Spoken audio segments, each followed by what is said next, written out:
Right, Sheldon here from fret.co.za. We are still at Sage 2016 and I'm sitting with the main man, Manie Grove. How are you doing? Sheldon, how are you? I'm absolutely fantastic. Tell me, are you as tired as I am? I'm beyond excited now. You know, it's a bit of a letdown after the event. You know, you're just tired and all the boxes are being packed. But it's been a wonderful experience, a great weekend. I'm bummed that I haven't, I brought my credit card today, but I've had no time to spend any money. Have you bought anything? Shell, I walked around and I promise you, my debit card was shaking anticipation, but I was strong. But there I'm seeing Lance and I'm seeing Dane Marshall and I'm seeing those mad Germans from Duesenberg for that at Angelico. I've coveted one for years. And we're talking. Let's put it this way: this is the foreplay part of the game. Correct, yeah. I've been looking at some of the vintage stuff, and obviously that's out of my price range. But Stuart and the boys at Gibson have got a 335 cherry red. That's just a crazy. Tell me, Manie, this is so much work. Can you explain to us a little bit the amount of work that goes into doing this?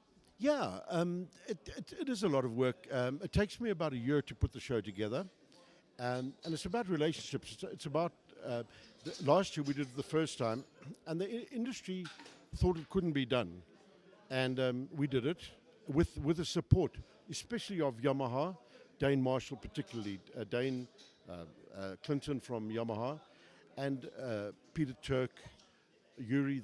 These are all legends. Grant Fouché, so many of the guys, they just came on board. Don Meister Guitars came aboard, and they really believed in it, and it worked. It worked really well.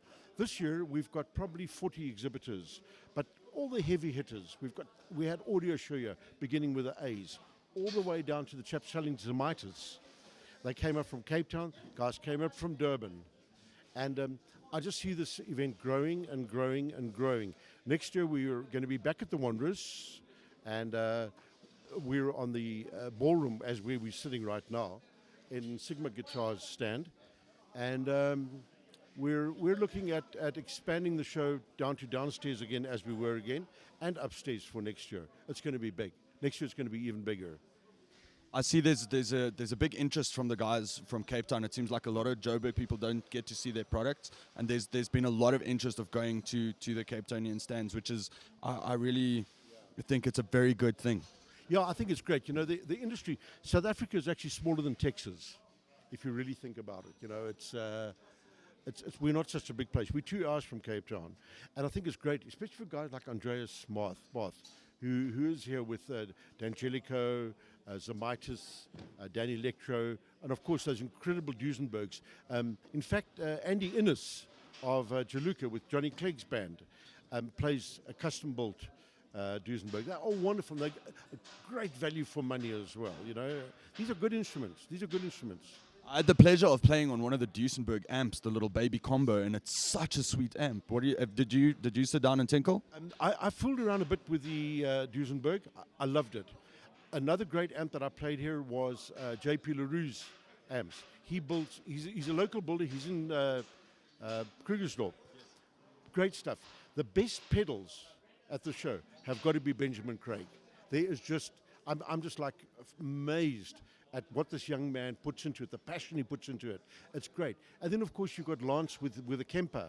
If I was a good player, I would buy a Kemper. I would not hesitate.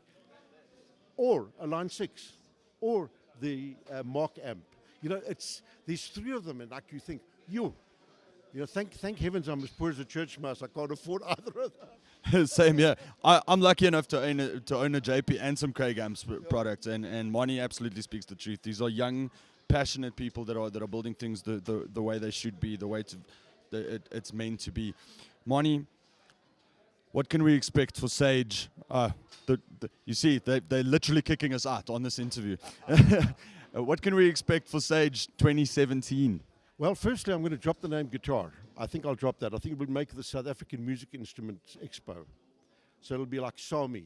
So you immediately think of your stomach, you think of instruments. It doesn't get better than that. Well, it doesn't get better than a sandwich, does it?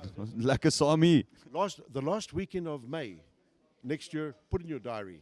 that's where we're going to be, here at the Wanderers Club.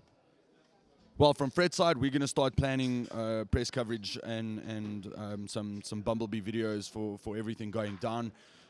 We're extremely excited, and we want to just personally from our side thank you very much for letting us be here and cover it. And you are a living legend, and may you stick around forever. Thank you so much, Manie. Thank you. Sheldon, thank you very much. Thanks to your crew. You guys, no, all I do, I'm a facilitator.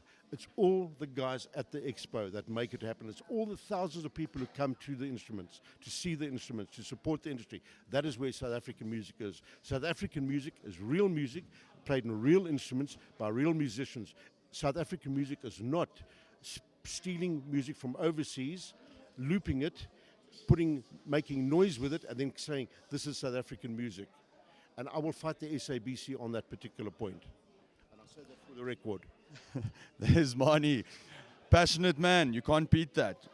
Sage 2016 or Sami for 2017. It's been an absolute pleasure. We're tired, we are all poor, and we hope to see you around. Thank you very much.